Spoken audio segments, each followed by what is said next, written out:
Tyler Perry received the Icon Award at this year's BET Awards for all his accomplishments in directing, producing, writing, and acting over his 25-year career. And I felt happy for the man. Then, when he gave his speech, I got chills. This speech actually inspired me to get creative and start making my own stuff. Tyler Perry has always been that director that most critics have either ignored, dismissed, or have been highly critical of. Apparently, his movies aren't funny, they lack any substance, the plots are inconceivable, and to top it all off, his most known character is a no-nonsense, weapon-wielding crazy grandma. But to people, especially in the African-American/Black communities, these movies spoke to us. When I was younger, I remember being introduced to this small little movie called Diary of a Mad Black Woman, directed by Darren Grant and written by Tyler Perry himself. This movie was placed high on my favorite list of movies because of the story that was told. A scorned, divorced Black woman had to learn how to love herself and accept change in her life. At this time, my father recently died, and I felt like everything was going to change in my life since my mother was widowed. I thought that this story was empowering and inspiring to show, as it had a primarily African American cast and showed issues that plagued the community, like divorce, cheating, guilt, and how drugs affect the family dynamic.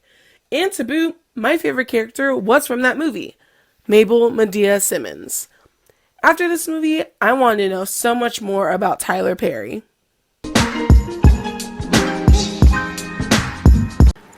Tyler Perry was born and raised in New Orleans, Louisiana on September 13, 1969 to Emmett and Maxine Perry. His life was plagued with poverty and abuse from a young age, and this environment would make him start writing letters to himself that inspired his first play, I Know I've Changed. Over the course of 15 years, he wrote 13 plays which introduced the character of Medea. That's when he made the leap to the silver screen with Diary of a Mad Black Woman. Then after that film came Daddy's Little Girls, Meet the Browns, I Can Do Bad All By Myself, Medea's Witness Protection, Medea Goes to Jail, and many more. Tyler Perry has been in the entertainment industry for over 25 years, and his movie studio in Atlanta is making strides when it comes to employing African American actors, directors, writers, and producers. Furthermore, when it comes to auteurs in filmmaking, like Quentin Tarantino, Martin Scorsese, Steven Spielberg, or even Michael Bay, his name is never included. In Peter Wollen's article, The Auteur Theory, his definition of an auteur is those who insisted on revealing a core meaning of thematic motifs and those who stress style and mise-en-scène. For example, that would include the same style of cinematography, the usage of the same theme, or even using the same actors in your films. Over the years, audiences have felt that Tyler Perry is just about his movies surrounding Medea and doesn't have anything to explore. Diary of a Mad Black Woman was Tyler Perry's first film he wrote. However, the first film he directed was Medea's Family Reunion. Perry had certain character types in his films, and from new black realism to Tyler Perry, writer Cameron Copeland takes points of specific characterizations of black masculinity in Tyler Perry's romantic storylines. One character that Cameron Copeland points out is the neglected love interest. The neglected love interest involves a hard-working, lower-middle-class black man who is attempting to survive through being an upright Christian and persistent in his family life and occupation. He is usually neglected by a woman with whom he is involved with in an intimate relationship on the basis of the horrors that the woman may have experienced in the past relationship, his own status, or another love interest the woman has found. Two characters that embody this description is Vanessa from Medea's Family Reunion and April from All I Can Do Bad By Myself. Vanessa is a single mom of two who had been sworn to celibacy after failed relationships, but when Frankie, a bus driver, comes into her life, she pushes him away due to the unresolved trauma from rape by her stepfather. April, also suffering from trauma of rape from her stepfather, pushes Sandino away and is not given the love she deserves. Speaking on the theme of trauma is treated in Perry's films as the hidden evil that has been lurking in the protagonist's lives that goes unacknowledged until a certain point. For April, she admits to her abuse when her boyfriend tries to rape her niece, Jennifer. For Vanessa, she admits her abuse when she tries to convince her mom to let Lisa leave her abusive relationship and reveals why she hates her mom so much. These women have been silenced throughout the movie, letting this trauma dictate how they carry their love relationships in life.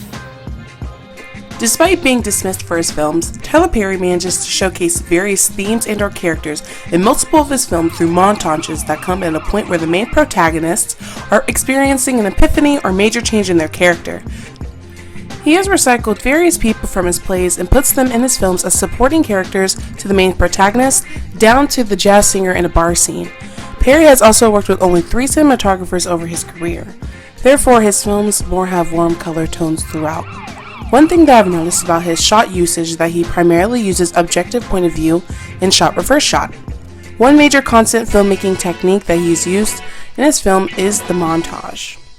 According to Merriam-Webster, a montage is the production of a rapid succession of images in a motion picture to illustrate an association of ideas. In this case, it's video montages instead of images. Perry strategically placed these montages towards the end of the film where the main characters are close to completing their arc or they have an epiphany. The montage I am dissecting is from Medea's family reunion, and this montage comes after the peak of the film where the family reunion speech is led by Myrtle, played by the wonderful Cicely Tyson. Mild spoiler alert here.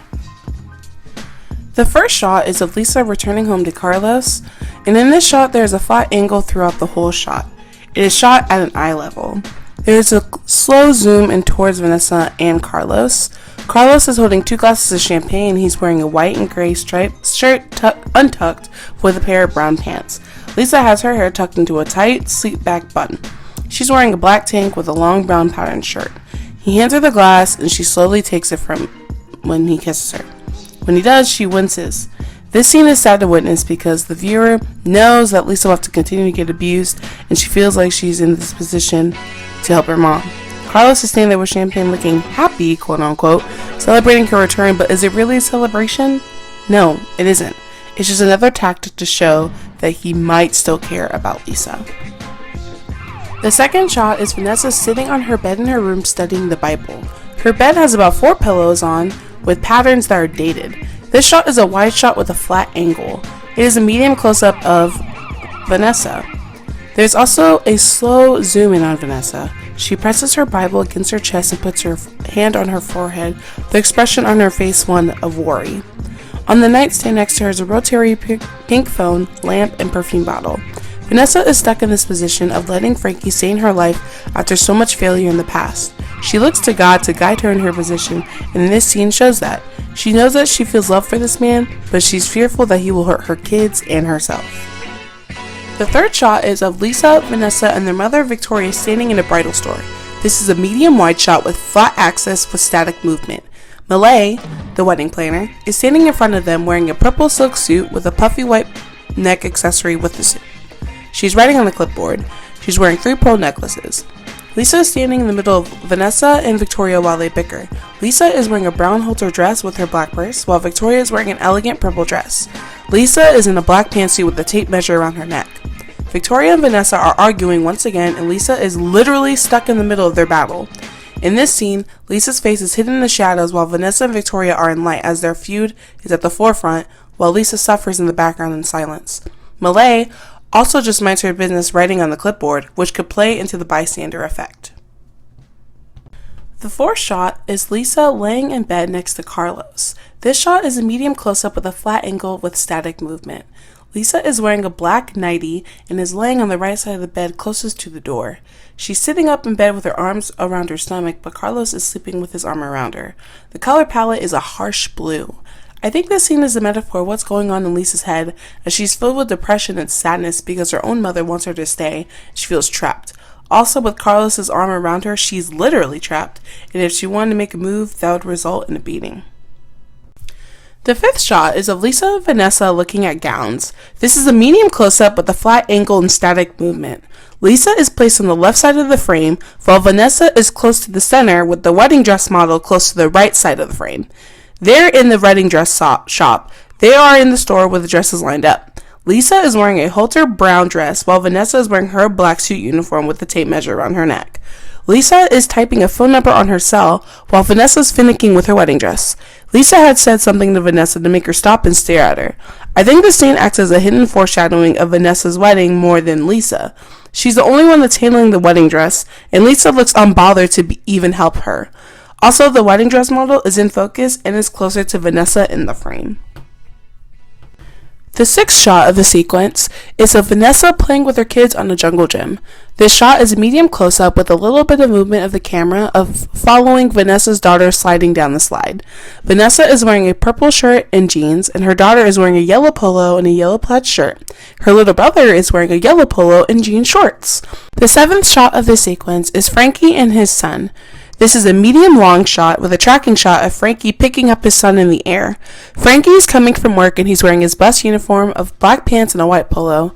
His son is wearing a green polo and jean shorts with a yellow and black backpack. Frankie helps his son into the car so he can buckle him in.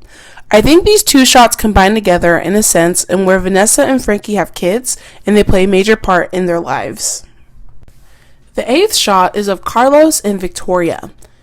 This shot is a two-shot with a flat angle. Victoria and Carlos are standing in front of a mirror in an unknown location.